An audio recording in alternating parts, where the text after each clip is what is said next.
Masquera say Mure Zimbabwe, welcome to our channel Zim Confessions and Deep Secrets. Kana kari kutanga kuku hapa nino channel, please don't forget to subscribe. Kana chungwa garoka subscribe, don't forget to comment and share this video. Nasi Mure Zimbabwe tagigirai, nyaya, irikupisa nyaya irikunetsa, iyo irikunzi, Zanu PF yatumira 12 ma snipers, wakapinda South Africa, 21 April, from a plane yaienda ku Johannesburg, Mure Zimbabwe, warunzi, wanikwa wachipinzwa mu Senton ne Zimbabwean embassy vehicle muri Zimbabwe. So these 12 snipers vakatargeta Blessed Rune Sugeza varikunzwa kachinjwa location yao from Joburg to an undisclosed location for safety reasons. Azvinomira mushe muri Zimbabwe, Zanu PF irikunzi inomira ipapo irikunzi ine ma-influencers ayakapa mari kuti vaonekwe vachinyora manyepo about Blessed Geza.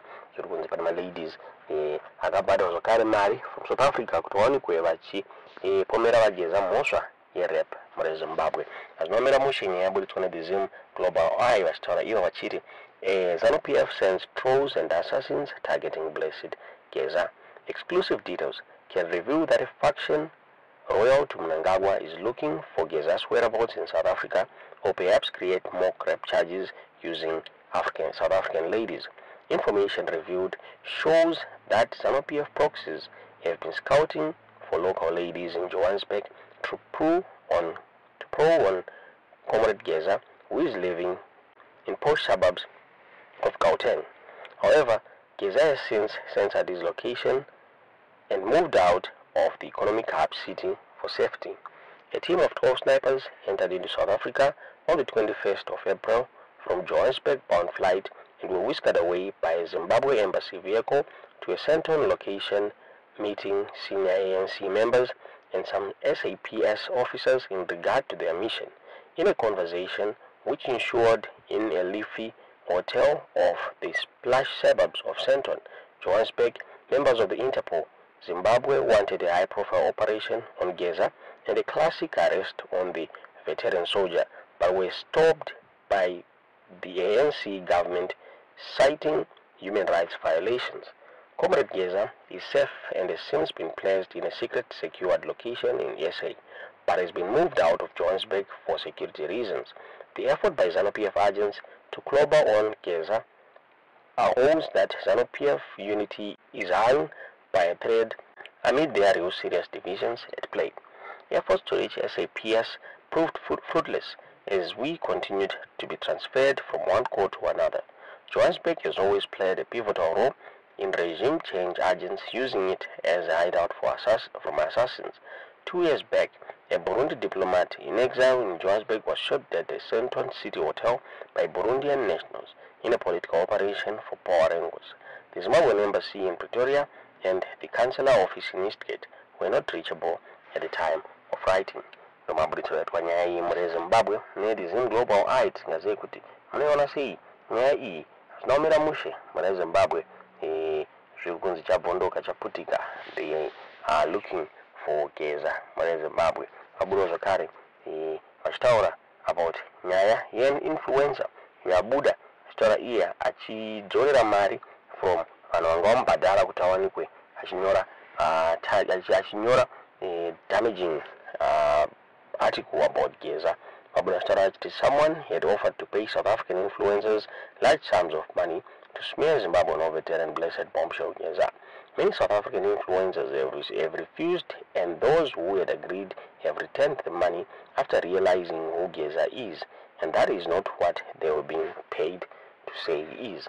A word of advice to the Zimbabwean government: if you kill anyone in South Africa who are accused of that, when the person dies, the cost of your relations with South Africa will be heavy. There is precedent. This attempt is shameless. It's an old Zanu PF tactic that they have tried to use even on myself. People are not stupid. Well done to South Africa influencers for refusing to be used by this corrupt regime. Ndo mabuditswa yatwa nyaya ine Zim Global Eye tingazive kuti munoiona sei nyaya iyi. Tiudzewo zvamuri kufunga mu comment section. Maswera sei muri yeZimbabwe. Mufaro wedu kusangana manheru anhasi. Zita ndi Comrade Saruwaka. taziviswa vari muma-social media groups vanotiziva vachiti pane shoko riri kutenderera vari kuda kuedza kutisvibisa of which vachipusha maagendas avo. Right, taavoida kupindura masikati because tinenge tiine rimwe basa ratinenge tichiita nekuongorora kuti system yavari kuedza kuda kuataka kana kuprovoka iriwo safe here. Right, chekutanga mudzimai anozviti barista munhu anoziva kuna comrade Nyoka Yemabhunu. Kuposta kwavo kwenguva yemakuseni kana kuti masikati vachiita sekuti havasi kuziva kwavari ndekwekunyeba. Vanenge vachipusha manarratives avo to save agenda dzavari kupusha, tichazotsanangura. Nenyaya yekuti now we know kuti comrade Nyoka Yemabhunu masecurities avo apari nani, vatichengetekei, tinogona kuchigoverana kune vanoda kunzwisisa kuti comrade chii chakaitika, ivo vachazotipa the detail. Search yaComrade Nyoka Yemabhunu yakatanga panguva yaanonzi Chimama. So Chimama munhu akakonectwa kuna Comrade Nyoka Yemabhunu through admin kana kuti anga ari padhuze naComrade Nyoka Yemabhunu ainzi Traore. So Comrade Traore munhu anga ari padhuze vaine ukama hwakanaka kusvika zvazobuda pachena kuti ari kushanda nesystem yana Chimama. So trap yavakaita yekutanga vakaofa Chimama 6,000 yavakamuofa, vakaofa Comrade Nyoka Yemabhunu 6,000. Vamuofa 6,000 yaiita setoken mari yekusapota vachiedza kumuisa padhuze. Agenda yanga iripo yanga iri yekuti vakwanise kubuditsa identity yekuti ndiani, zita rake nechii.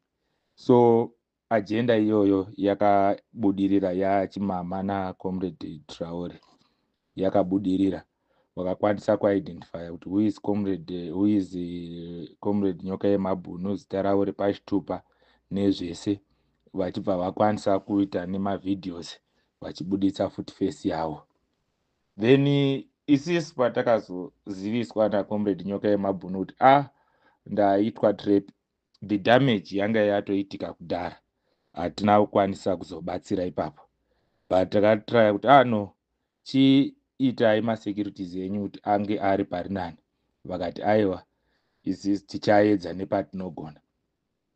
Well, then issue yakazoita kuti paitwe attempt kidnapping yakazolida to situation yatiri izvezvi. Vakazofonerwazve nemunhu wavaitrusta watinoti Shoko munhu akashanda naComrade Nyoka Yemabhunu kwenguva yakareba mumusangano weZANU-PF. So vanhu vaigara vachitaura vari vaviri, paine trust yanga iri between the two. So vana Shoko ndo vakapusha move rekuti Comrade Nyoka Yemabhunu vaite flight yekuenda kuJohannesburg kwavakazoita attempt yekidnapping yakazofoila. Payakafailya they moved kuti vakwanise kuti aende mukastody yepolisi vachishandisa mari dzavanenge vachipiwa nezvikananda. So pavakapinda mukastody yepolisi, reason was dhoketi ravakagadzira kuZimbabwe riya. Then mapurisa akapirwa kunzi munhu akapara mhosva. First thing kuisa munhu mukastody kuti anga ari safe, nyaya ichiongororwa. Saka chinoitika kumutemo weSouth Africa kana ukakwanisa kuiswa mukastody yepolisi, hauzongobudi, panoitwa verification of identity nekuchekwa kunzi since tatombokubata hauna dzimwe mhosva here dziri kuda kuongororwa. anditi tanzwanana. Then in custody, this move yaipushwa nemadzimai nesystem yeCIO iri kusanganisira mai avo vanonzi barista. Right, tiri ipapo, what we managed to do ndezvekuti vave in the hands of the progressive security ivo comrade Nyoka Yemabhunu. Then vana comrade barista nesystem yavo, they know, musanyeberwe paanenge achinyebera ukasiri kuziva kuti comrade Nyoka Yemabhunu ari kupi. They know kuti comrade Nyoka Yemabhunu ari kupi. Ndo vari kupusha mamoves ese ekutraya kumaataka ari in custody maari imomo. Tationa vachinyebera kubuditsa majere ekuti haatombopindi vanhu vasiri maconvict. Tikaziva hedu kuti they know kwavari issue iripo, vada kutraya kuita cover up zvinhu zvavakaita musondo rapfuura zvatisingachakwanisi kutsanangura pari zvino because zviri a bit sensitive. Vakamanaja kuita game ravo ravanga vachida, first stage yakashanda zvakanaka kwavari ivo. Then now vakutraya kuda kupusha the second move, because second move ravainaro nderekuda kuataka comrade Nyoka Yemabhunu vari musystem through kushandisa zvoko muhomwe kune vari kuvachengetedza. Pane pazvakashanda but pari zvinhu hatifungi kuti zvichashanda, asi vari kuzama. We never know. Munoziva kuti zvigananda zvine mari yakaita sei kana vari kutraya kudefenda territory yavo, so anything is possible. Asi pari zvino comrade wenyu vari very safe.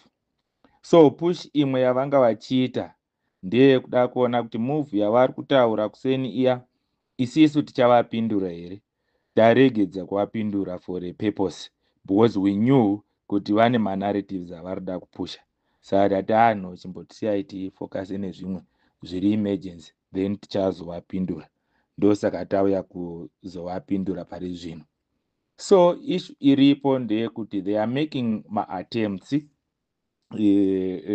avari kuita kuda kuataka comrade Nyoka Yemabhunu because mazuva avo ekuti vachisunungurwe aakusvika. Saka vari kuona kuti vakumashure kwenguva. So nhasi was an initiative yekuda kuona kuti tikavapindura tiri kuziva here zvavari kuronga. Saka tiri kuzviziva zvavari kuronga. We know attempt yavari kuita, vari kushandisa mari ende mari yakabudiswa pathat project yakawanda. But ndofunga nenyaya yekuti inyaya yakuzivikanwa kwese kwese, I think nehurumende yekuSouth Africa kwavari yakuziva kuti pane mwana wemuZimbabwe ari in political persecution. Saka todaira kuti zvinhu zvese zvichafamba mune zvakanaka. Asi pakutanga pakaitwa holiday Easter ranga isati rava shoko ratekeshera. Then vana Gambakwe vanenge vachingotsvagawo mari. Hatiteerere hedu zvakanyanya zvavanenge vachitaura because tinoziva kuti chavanenge vachida maviews, vomonetize maplatforms avo, voita mari yavo, which is fine. Then accusations anenge achiitwa ivo vana barista vari kutaura ava security system yekuZimbabwe. Handiti muri kuona, they are looking as if they are concerned stereki panyaya yaComrade Nyoka Yemabhunu vachitraya kupusha mafundraising as if pane pakambonzi pari kudiwa mari ingada kubatsira comrade pasituation yavanga vari. Then chechipiri, they knew very well kuti macriminal charges avanga vachida kutraya kuloncha haana kukwanisa kushanda muSouth African government. Ndio mistake yavakaita. So the push yavanga vakuita ipush yedeportation kuti vazodhirana comrade Nyoka Yemabhunu kuZimbabwe. Ndo zvinhu zvakamhanywa neleadership kunobloka izvozvo and it was successful. Comrade Nyoka Yemabhunu havakwanise kuzodhipotwa kuenda mumaoko ezvigananda. Idzo dzakafambirwa dzakapera kudhara, they failed. So the move ravakuita rari kuda kuvaataka vari musystem. Saka vari kutanga vari kuda kutitapa mazwi kuti Zimbabwe iri kuziva here kuti ndivo vari kumhanya chinhu ichi. That was the narrative yavanga vachipusha nhasi. Vanhu vese vanga vakanyarara, ivo ndo vaswera vachitaura vachiaccuse. Tichinzwa vachinzi takazoona vana comrade Sarwaka kuti vakabva kupi. Chavasiri kuziva ndechekuti millions and millions of Zimbabweans dzatinenge tichitaura nadzo kumasocial media vanhu vanotiziva physically, vatakashanda nawo paground kana kuti vatinoshanda nawo physically paground. So havasi vanhu vamuchapa manarratives enyu ekutraya kuda kupusha ma-CIO motives muchifungidzira kuti vachazokuteererai. Will be warned, my barrister, mamoves amuri kuita eCIO dzakudhara idzo dzegore ragocha inhembe hadzishandi, hadzina musoro, hadzikwanisi kuachieva any agenda. Hamukwanisi kudefina kuti who is Comrade Sarawaka to Zimbabweans izvezvi nerwendo rwatafamba nemazimbabweans rwatinarwo. So muwe neusiku hwakanaka. Chatingada kukuudzai, chatingada kuramba tichikuashuwai semhuri yeZimbabwe, izvezvi hana dzenyu ngadzidzikame hadzo. Zvinhu zvese, information yaComrade Nyoka yeMabhunu haisisiri private information because vamukustody yemagovernment systems. Handiti muri kuona, anyone anoda kuziva mawhereabouts ake neanything haisisiri intelligence inenge ichibuditswa, zvamumasystems munogona kuzvitsvaga. Saka vari kuda kuita sekunga vanhu vagugula, ndosaka vanga vachiedza kurasika kuti vari kujeri ripi, vari kujeri ripi, vachida kutibhayiza isisi kuti tifungidzire kuti ivo havasi kuziva, kuti tisavaise pazvinhu zvavakaita last week. We know what they did last week. Hatina kufara nazvo zvavakaita. Hatichatsananguri hedu, zvichazotsanangurwa zvakanyanya naComrade Nyoka yeMabhunu kana vabuda vasununguka pamberi nemovement, pamberi nekubvisa hurumende yezvigananda, pamberi nekuteerera signal iri kubva kuna Comrade Geza. Hakunazve munhu achauya achiturikira message yabva kuna Comrade Geza. Ngatiitorei sezvairi.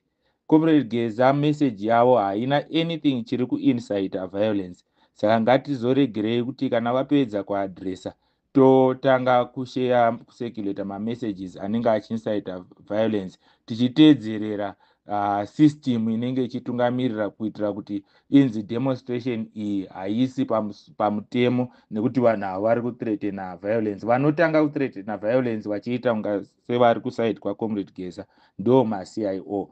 Saka musazovateedzerere vanhu ivavo, vanenge vachida kucontrola system ndiyo. Saka imimi, you know your commanders, you know your leaders. So teererai message dzinenge dzichibva kwavari. Handiti tanzwanana, murare munyasha. Isisu vanozama, vanotifonera, vanoita sei. We are not vanhu vari private, isisu we are public, but chatinoziva ndechekuti we cannot be challenged nezvigananda. Isisu tinorova zviri serious, zviri legendary. They know very well kuti when they want to approach this side, they need to approach with caution. So tiri safe wonesu, musatye ma-speculations ari kuitwayo, ndeye vanhu vanopenga. Hatinei navo, ngava cool down, handiti tatenda hedu.